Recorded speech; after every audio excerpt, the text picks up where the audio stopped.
বিসমিল্লাহির রহমানির রহিম। আসলে আমরা এই মুহূর্তে আছি, ধরে নিতে পারেন আপনি যদি এদিকে দেখেন, আমরা বিশাল একটা উঁচু পাহাড়ের উপরে আছি। আনুমানিক যদি আমরা হিসাব করি কমপক্ষে ৫,০০০ ফুট উপরে হবে। আপনি একটু ভিউটা দেখেন, যে আমরা একটা পাহাড়ে আছি কিন্তু দূরে কিন্তু আরও অনেকগুলা পাহাড়। এবং দেখুন মেঘের সারি সারি যেভাবে পাহাড়ের উপরে ভেসে আসছে, আপনি দেখলে অবাক হয়ে যাবেন যে এত সুন্দর পাহাড়, তার সাথে হচ্ছে মেঘের কোলাকুলি।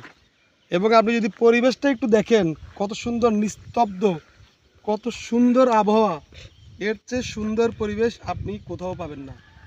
আপনি যখন পাহাড়ে উঠবেন, আপনার মন হয়ে যাবে পাহাড়ের মতো উঁচু, আপনার জীবন হয়ে যাবে পাহাড়ের মতো স্বপ্নময়। আপনার পুরো সময়টাই যাবে একদম নিস্তব্ধতায়। মনে হবে যে আপনি এই পৃথিবীতে প্রকৃতির ভালোবাসায়